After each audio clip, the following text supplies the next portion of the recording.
शिव। जब रावण तांडव गाता था तो ये क्या करता था? बढ़िया नगाड़े बजाता था, वो नगाड़े बजाता और इस नगाड़े की धुन को सुन करके भोलेनाथ बड़े प्रसन्न हो गए। भोलेनाथ ने रावण से कहा, रावण तुझे क्या चाहिए? रावण ने कहा, प्रभु मैं तो तुम्हें ले जाना चाहता हूं। तो महाराज भोलेनाथ ने शिवलिंग दी रावण को, हे रावण तू ये ले जा, पर रास्ते में कहीं रखना नहीं, अगर रास्ते में कहीं रख दिया तो मैं वहीं प्रतिष्ठित हो जाऊंगा। तो रावण को जो शिवलिंग दी महाराज, वो शिवलिंग रास्ते में ग्वाले को पकड़ा दी, उस ग्वाले ने शिवलिंग नीचे रख दी, तो भोलेनाथ वेदनाथ के नाम से प्रतिष्ठित हो गए। है ना, झारखंड और बिहार के मध्य में ये स्थान पड़ता है वेदनाथ। 12 ज्योतिर्लिंग में ज्योतिर्लिंग है।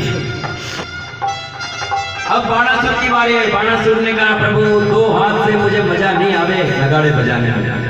बोले फिर? बोले 1000 बजा दे दो। बोले 1000 बजा से क्या करेगा? बोले मैं नगाड़े बजा करके आपको प्रसन्न करूंगा। अब 1000 बुझा तो दे दी, लेकिन भोलेनाथ को परेशान करने लगा है। जब चाहे जब नगाड़े बजने लगे, अब 2 हाथ से इतनी आवाज आए तो 1000 बुझा से कितनी आवाज आएगी? भोलेनाथ ने वरदान को श्राप में बदल दिया। बाणासुर मैं तेरा भक्त हूं, तू मेरी सेवा करता है, तू मेरा अच्छा भक्त है, लेकिन तू मुझे इस प्रकार परेशान मत किया। नहीं माना तो भगवान ने श्राप दिया, वही वरदान स्थापित हो गए। आने वाले समय में तेरी 4 भुजा रह जाएगी और बाकी भुजाएं कट करके गिर जाएगी। कौन करेगा? बोले द्वारिकाधीश। और आज बाणासुर की ये कन्या रात में सोई हुई है और रात में उसको सपना दिखा है। सपने में क्या दिखा? एक राजकुमार उसके साथ में है।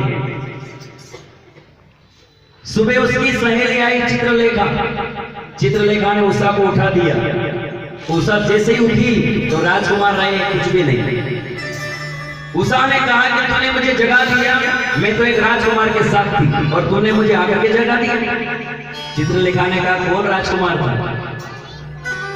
जरा उसकी शक्ल तो बता दे, मैं चित्रकारी के द्वारा दीवार पर चित्र बना दूं उसका। तो उषा ने बताया, इस प्रकार की आंखें हैं, इस प्रकार का बाल है, इस प्रकार के बाल हैं, और एक चित्र बना दिया। उषा ने कहा, यही राजकुमार मुझे रात्रि में सपने में आया है। उस चित्रलेखा ने देखा तो वो द्वारिकाधीश का पोता अनिरुद्ध जी महाराज निकला। चित्रलेखा ने कहा कि मैं उस राजकुमार को तुझे समर्पित करूंगा, और जब तक मैं समर्पित नहीं करती मैं तुझे अपना मुंह नहीं दिखाऊंगा। एक दिन चित्रलेखा गई और चित्रलेखा माया में थी। रात में अनिरुद्ध जी महाराज सोए हुए थे। महाराज पलंग सहित लेके आ गई। पलंग पे सोए थे तो पलंग सहित ला करके उषा के सामने रख दिया। उषा ने देखा अनिरुद्ध जी को, अनिरुद्ध ने देखा उषा को, दोनों एक दूसरे से प्रेम करने लगे। ये बात बाणासुर के कानों में गई। बाणासुर महाराज, आपके कन्या के उस कक्ष में कोई राजकुमार रहता है। बाणासुर को बड़ा क्रोध आया। कक्ष खुलवाया तो अनिरुद्ध जी महाराज दिख गए और कैद खाने में बंद कर दिया है हमने। आज नारद जी द्वारिकाधीश के पास आए।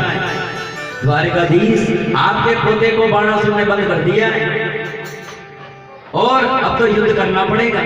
आज कन्हैया साथ में सांब प्रद्युम्न जी महाराज अपनी सेना को लेकर के गए हैं बाणासुर के यहाँ युद्ध करने।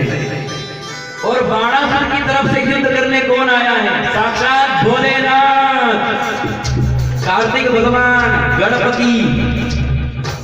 आज देव देव में युद्ध होने लगा और बाणासुर देख रहा है। भगवान शंकर युद्ध करते हैं कृष्ण के साथ, गणेश जी का युद्ध होता है प्रद्युम्न जी के साथ, कार्तिक भगवान का युद्ध होता है सांब के साथ। ये सांब कौन है? जामवती का लड़का सांब। आज शिव और हर और हरि में युद्ध हो रहा है। आज कन्हैया ने एक अस्त्र छोड़ा जिसका नाम है जिम्बासन। जिम्बासन शस्त्र कौन सा है बताऊं?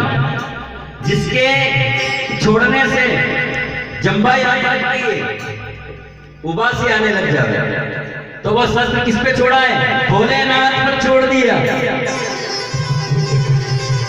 अब भोलेनाथ जब भी युद्ध करे उनको जंबा याद आ गया, और जैसे ही जंबा आती है कन्हैया भोलेनाथ के मुंह पर बैठ गए, और जो अस्त्र छोड़ा है उसकी 4 भुजाएं रहने दी और बाकी भुजाएं धरती पर पटक गई बाणासुर की। 4 भुजाएं रहने दी। भगवान विष्णु ने अपना स्वरूप दे दिया है, शंख चक्र गदा पद्म। बाणासुर से कहा, बाणासुर मैंने तेरे वंश में प्रहलाद को वचन दिया कि मैं तेरे वंश में किसी का युद्ध नहीं करूंगा, किसी को मारूंगा नहीं।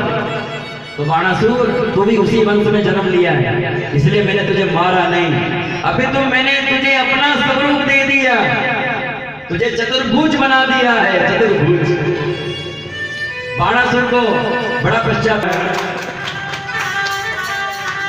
आज भोलेनाथ ने भी प्रार्थना करी है, नमामि त्वां शक्तिं परेश।